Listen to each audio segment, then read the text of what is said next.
Hey you guys, it's Bri. Tonight we're here with a new episode of Garbage. We're going to go over a few things that have been unfolding, specifically over on TikTok, because that's where a lot of these dumpster fires happen.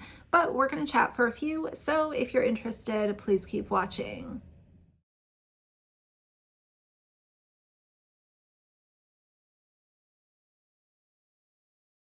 All right, you guys, so timestamps are down below. I don't think this is going to be a really long one, but if you're looking for timestamps, they'll be down below. First, I want to get your all's opinion. I came across this video from someone named Bailey Daw, and Bailey is bragging about raising a bunch of iPad kids.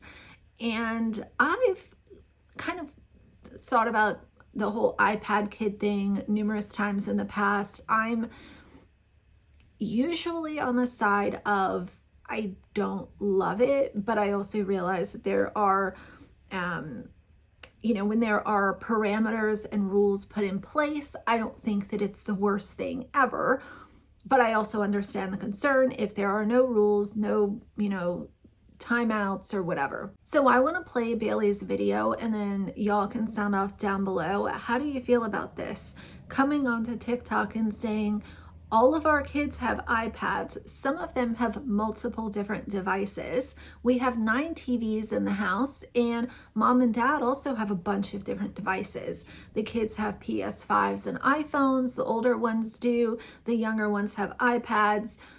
I just don't know if this is a flex that you should be coming on social media and saying, hey, we're raising iPad kids, and the only time that there are rules are Monday through Thursday. Now that's the thing. I can appreciate that she said, there are rules, and Monday through Thursday it's there, and then over the weekend it's not. But does that mean over the weekend your kids are just glued to their devices and they're not going outside or wanting to participate in sporting events or going out to lunch or going to a local park to play outside because they're so glued to their devices?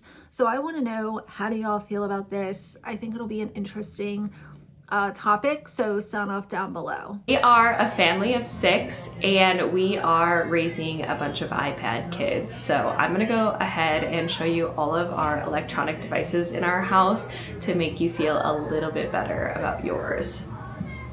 My 2-year-old's iPad, my 5-year-old's iPad and his AAC, my 7-year-old's iPad, my 10-year-old's iPad and his iPhone, my iPad, my iPhone, and my Switch, and my watch, and my MacBook, my husband's iPad, my husband's iPhone, and his watch.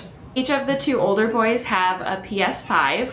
My husband has an Xbox Series X and a PC. How many TVs do we have? We have 9 TVs throughout the entire house. Is that it? And the only time we limit screen time is Monday through Thursday. That's all. So next, let's talk about the Happy Caravan. I did a small update because they have their TLC show now, and I kind of gave some updated thoughts. I'll link that down below. But what I want to say is this video does not seem very godly or Christian-like to me. So what happens is they're in Trader Joe's, and she put the caption, when there's an egg shortage but you have 10 hungry kids at home, they can each be a customer, right? Laughing emoji. Egg shortage, hashtag large family. So they put a carton of eggs with each of the kids, and that's how they get around this 1 carton per customer rule that Trader Joe's had put in place in order to be able to have eggs for everyone. Especially when we're talking about living in a major city, there are a lot of people, lots of needs, lots of other hungry kids, not just your own, and you are ignoring the rule and getting around it because you, in my opinion, have far too many children. So now you're going to utilize them as a way to break rules. That, to me, again, it doesn't give Christian, it doesn't give godly, it doesn't give love thy neighbor vibes at all. There were a lot of people that were upset in the comments, and people are saying, that's my Trader Joe's, and there's never any eggs. I sure wonder why. Jesus wouldn't take 10 cartons of eggs, so why are you?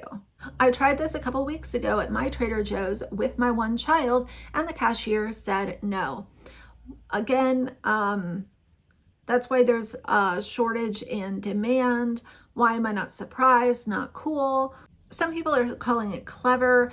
I don't think this is clever at all. Amber had the bright idea to share that she took her kids on a shopping date in New York City. This was a paid partnership with Miniso stores. So paid partnership, you're making money, you're getting money on social media, you know, you're sitting here exploiting your kids, doing all the things that I disagree with, and you're complaining about not being able to buy enough eggs. Why don't you, as the adults of the household, maybe go to 2 different stores? If you really need eggs that badly, instead of exploiting your children to break rules, why don't you, as the adults, go to 2 different stores or 3 different stores? It's just, it comes off as distasteful to me.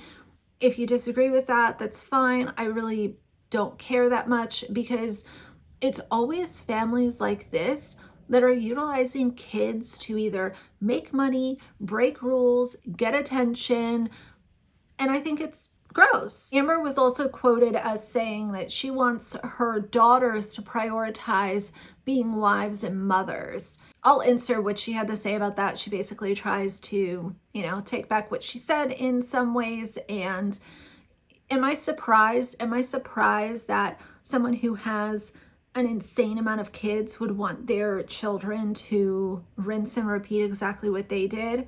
Not surprised at all. But I'll insert that just because it was kind of ridiculous.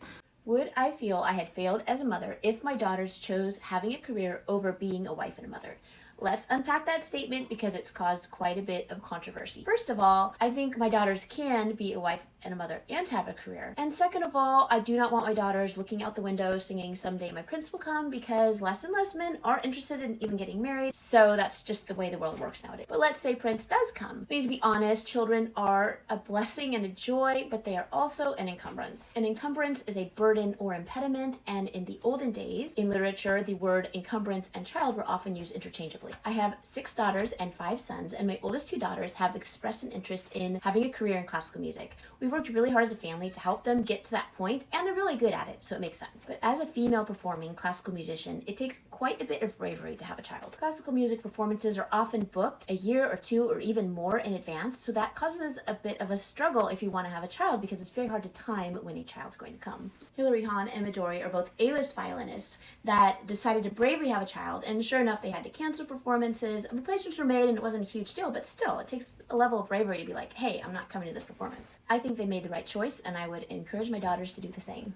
So yes, I would feel I had failed as a mother if my daughters decided not to be mothers because of fear of reprisal in their careers, or because they felt that the encumbrance that a child brings does not outweigh the joy that a child brings. I would feel that I had not sufficiently demonstrated that children are a blessing and that they're worth it. So why am I so obsessed with my daughters having the best education possible if I'm also encouraging them to trip up their careers by having a kid? Because excellence opens doors and keeps doors open and creates a career environment where people are willing to wait for you. Excellence means you can cancel concerts and the world is waiting for you for when you're ready to get back on stage. My other daughter wants to be a composer, and you know, we're struggling financially, but we've spent extra thousands of dollars so that she can take composition classes. She wants to be the next John Williams, and I'm like, you go girl, let's do it. But I do hope that the excellence that all of my daughters achieve allow them to operate not from fear, but from a sense of confidence that they can take a break, have a baby, and when they're ready, the world still wants to hear from them. I do find it interesting that this was such a controversial thing to say, because entire governments are pleading with their young women to get married and have kids. Like, people wrote articles about it. But guys, ideas have consequences. South Korea's birth rate has fallen to 0.77 births per woman. You have to have 2.1 births per woman to even replace yourself. Basically, if South Korea continues along this trajectory, they're going to be extinct as a people group. So they are spending $4.58 billion in the birth support project. They have government-sponsored speed dating to encourage marriage, and they're offering $64,000 for people to get married and have kids. Japan is also another country that has a very low birth rate, and they don't have enough young people to take care of the elderly people, and so they're using robots in nursing homes. Some elderly Japanese women are deciding that they'd rather go to jail, where at least somebody can look after them than be at home by themselves. Our family had the privilege of being in Marie Claire Enfant, and it's actually the Italian version. It's Italia. And they did a little story about our family, and I was like, oh, maybe it's because the kids are cute and they play instruments and stuff. But I also saw this.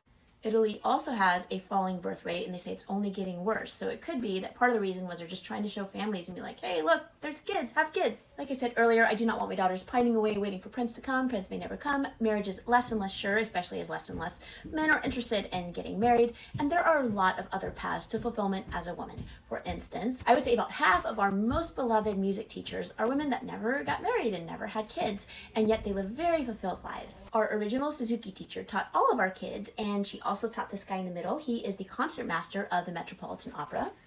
There are musicians in orchestras all over the world because of this woman. She lives a very fulfilled life. Thanksgiving, Disneyland, camping, there are always Suzuki families inviting her everywhere. So she has no loneliness going on. So there are a lot of paths to fulfillment as a woman. I just don't want my daughters to rule out having a child, being a wife and a mother, because of the potential encumbrance that it would put upon them. I feel that children are a joy and they're worth it. Let's move on to the last thing that I wanted to talk about, and that is Avery Woods.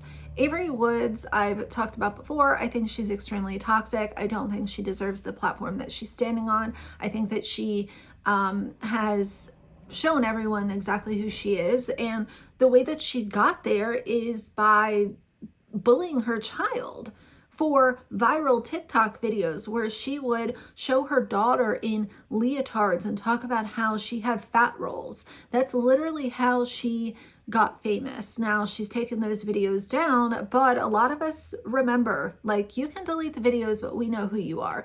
And since then, she has said so many just out of line, disgusting things. She was sent on a brand trip with Unwell, and she's taking her, I guess she hired her best friend as her assistant, and they go on this brand trip, and you know, it's all first class all the way, and she's making a vlog out of it.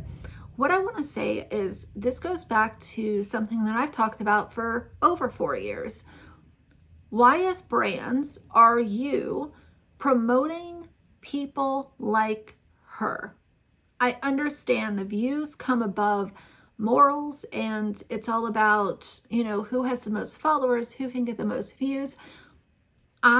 When I see these brands doing this, I make sure as a consumer to never give them a penny. I've never purchased from this brand, and I certainly won't now.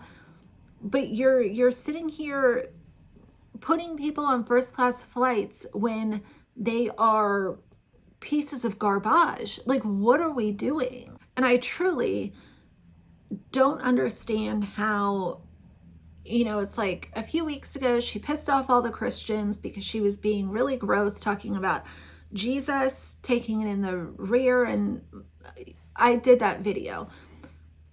But you did that and you took a couple days off. Then you come back to put out a video showing your kids and your, oh, Sunday, this is so relatable. We're just a family and doing all the pure things. And it's like these people can just be awful over and over and over again and still have followers in the comments saying, you're so relatable, queen.